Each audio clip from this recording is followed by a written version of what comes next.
Hello po mga kababayan, mga kaibigan, mga katokis, mga kapots. Kamusta po kayong lahat? And welcome po dito sa Simply Tokis Vlog. Tayo po ay magbibigay ng maiksing komento, opinion at reaksyon sa mga mainit na usaping politika sa ating bansa. At maraming salamat po sa lahat ng tumatangkilik, sumusuporta at sumusubaybay sa ating mumunting channel. May God bless us all, may God bless our country, the Philippines, and may God bless and protect the Marcos administration from the forces of Kampo ng Kadiliman and their minions. Pasensya na po kayo, nasa natin damit. Okay, so ang pag-uusapan natin mga kababayan ay ito pong inyong bagong talagang PNP chief, no, na walang iba kundi si PNP Police General Nicolas Torre III. O kahapon po siya po ay ceremoniously na italaga na bagong hepe ng ilang libo-libong mga kapulisan. Okay, at meron po siyang mga ilang pinahayag sa kanyang talumpati kahapon na parang ang bilis magsalita ni General Torre, no? At ganun din po si Marcoleta parang nagbabanta po. At ganun din itong si Baste kinastigo si Torre. Okay? So unahin natin mga kababayan itong sinabi ni Marcoleta, yan po, no? Lintik lang daw ang walang ganti. Lintik lang, lintik. At mananatiling VP Presidente si Sara Pusit Duterte. Abay, Marcoleta, matindi ka na. Naging senador ka lang, paano po magiging lintik ang walang ganti? Ano ba yon? Pagbabanta ba yan? Ano po ang aming gagawin dyan? Ipapatawag mo rin ako sa Senate hearing. Ano naman pinake news ko sa'yo? So yung sinabi kong lintik lang ang walang ganti, masama na yun sa'yo. Sa'yo nagmula yun Itong si Marcoleta, balat sibuyas ito no? Hirap talaga pag yung tumatanda na, nagiging balat sibuyas, ano? Lalo na pag meron kang power, no? Babrasuhin mo lahat, Marcoleta. Walang ganon. Bago mo muna ako ipatawag sa Senado, kung gagawa ka man ng hearing, tuparin mo muna yung pinangako mo sa kampanya mo. Huwag mong sabihin sa amin ang dahilan na hindi naman kami buong PDP, pero parte ka ng PDP. Hindi mo sinabing kaming lahat na PDP. Sabi mo pag nanalo ang PDP, nanalo ka, parte ka ng PDP. Tuparin mo muna yung sinabi mo na lahat ng may 2K bills ng kuryente pababa, sasagutin na ninyo. Gawan mo ng bills yan. Gumawa ka ng batas, paano mo popondohan yung sinasabi mong 27 million Filipinos na babayaran mo ang electric bill pababa, 2K pababa. Buwanan? Hanggat nasa pwesto ka, ganon. O hanggang sa maibatas yan. Paano kung wala kang maisabatas dyan? Sa palagay mo ba, pipirmahan ng Pangulo yan? Yan kasi ang hindi nyo sinasabi during the campaign ninyo. Inuto nyo lang ang bansang Pilipinas at mga Pilipino. Tingnan nyo nga si Boy 10K hanggang ngayon. 3 taon na hanggang ngayon, wala pa rin. Dapat nga may interest na yan Dapat 10% interest yan di ba? O ano Marcoleta, dapat bago mo kami patawag ng mga vloggers na may criticize sa'yo, tuparin mo muna yung pangako mo. Huwag kang magbalat sibuyas, no? Tapos nagsasabi ka pang lintik lang ang walang ganti. Paano mangyari yon? Anong gagawin mo sa amin? Sinong gagantihan mo? Di ba bawal yan? Bawal yan sa spiritual mong pamumuhay, yung paghihigante. Di ba? Tapos sabi niya mananatiling Vice Presidente si Sara Duterte. Siyempre, kampihan kayo no? Talagang isisave nila ang Queen. Ayaw nilang mapahiya si Sara Duterte. Maganda, sige. Ituloy ang impeachment. Ang sabi ng amo mong Tokmol na Pusit, para maklear ang pangalan niya. Hanggang ngayon, nasa isipan pa rin namin. Hanggat walang impeachment trial, hanggat walang desisyon, kayo, ng mga bias, mandarambong si Sara Duterte.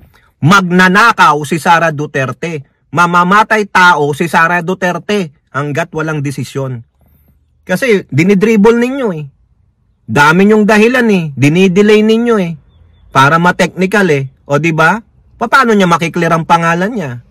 Pag dinala naman siya sa korte, baka 20 years bago umusad. 'Di ba? O walang mangyayari. O talagang magiging vice presidente pa rin siya, pero sa kaisipan ng mga 88% ng mga Pilipino, mandarambong, mamamatay tao ang inyong tokmol na vice presidente. 'Di ba? Marcoleta, wag ka namang ganyan, nagbabanta ka eh. Naging senador ka lang, nagbabanta ka na, ganun po ba? Ha, Mr. Senator? Mr. 2K, electric bill? Oh, 'di ba? Magalit ka kung magalit ka, sorry but not sorry. Tuparin mo muna yung pangako mo sa kinampanya mo, ha, bago ka magpatawag ng mga vlogger sa hearing.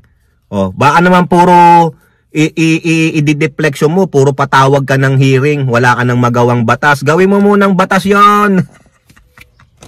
Ha? 'Di ba? Bago ka magpatawag ng mga, tawagin nyo nga tong simple talkers na to, sino ba to? O ganon. O, 'di ba? Now, mga kababayan, punta na tayo kay General Torre. Congratulations po, General Torre, no? Wag mo nang pansinin yung batikos ng muang tokmol at bobot tangang mayor, vice mayor ng Davao City na yung Wake and Bake, Baste Kupal Duterte. Tinatawag kanya yung yung magaling daw sa pares-pares, no? Kamukha mo daw, pero mas magaling ka naman kay Baste Duterte. Hindi kanya nga nasampal eh, 'di ba? Oh, yun ang duwag. Oo, sasampalin ka daw niya pero naduwag naman, oh. Hinamon ng 1-on-1 draw, duwag, wala. Magaling lang sa Wake and Bake si Baste Duterte. Ha? Sinasabi kasi niya ni Baste Duterte na nilagpasan daw ni General Torre 3 ranggo. Bobo. Ito na topic na natin sa LS pero duduktungan lang natin ang ating pagbabatikos kay Wake and Bake Baste Duterte na tukmol. Bobo. Hindi 3 ranggo ang nilaktawan ni Torre. Isa lang, yung Lieutenant General. At sino ka naman para magsabi ng ganon? Yun po ang kagustuhan ng presidente. Even yung tatay mo na nandyan na manyakol, ha? Sinong inappoint niyang police general niya dati?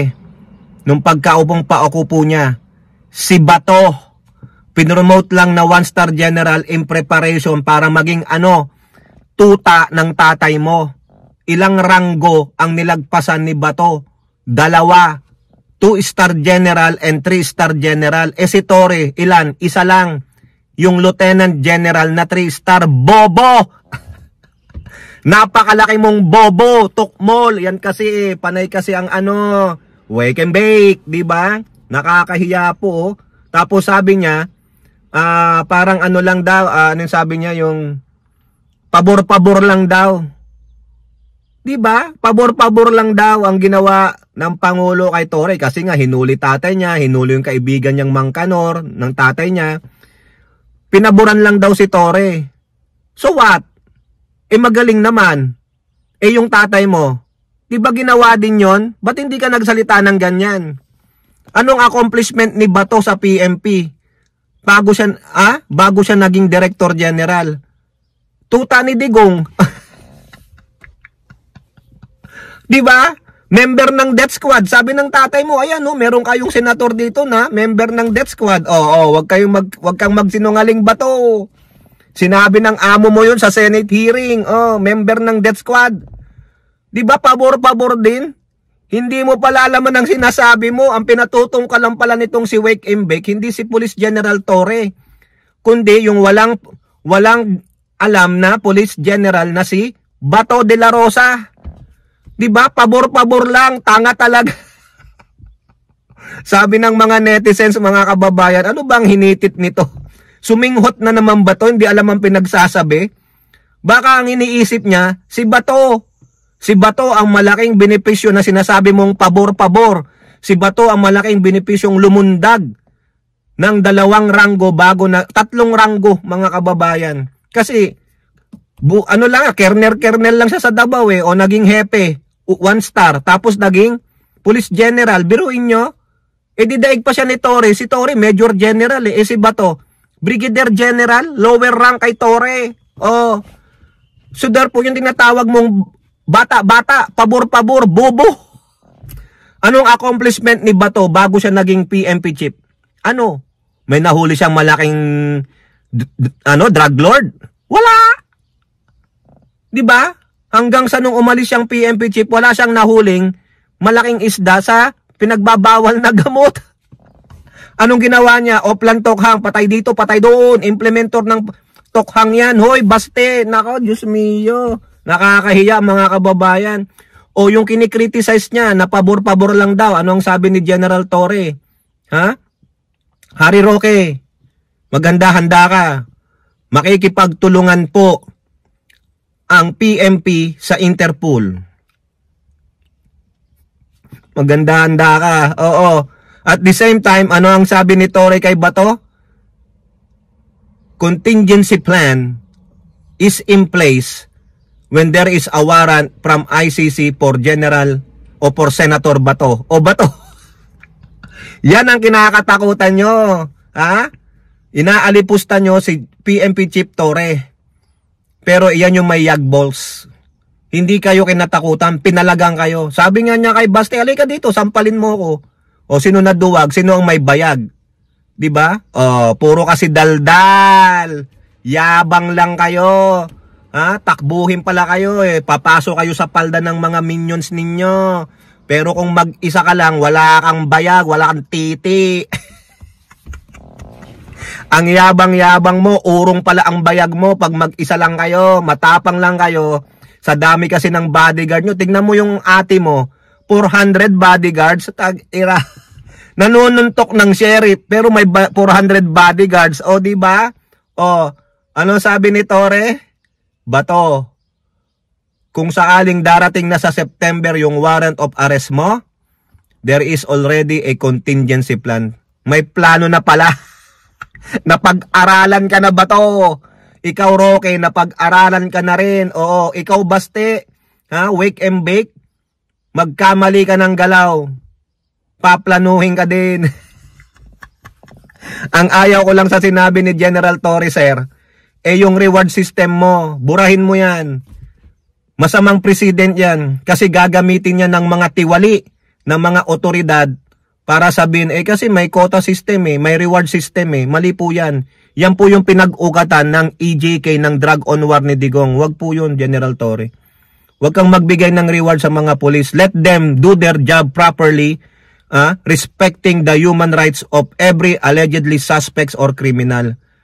Kasi kung may tutumba dyan, mananagot ang Pangulong Marcos. Baka matulad si Pangulong Marcos kay Digong. Baka kasuhan din siya sa ICC. Huwag po, General Torre, huwag.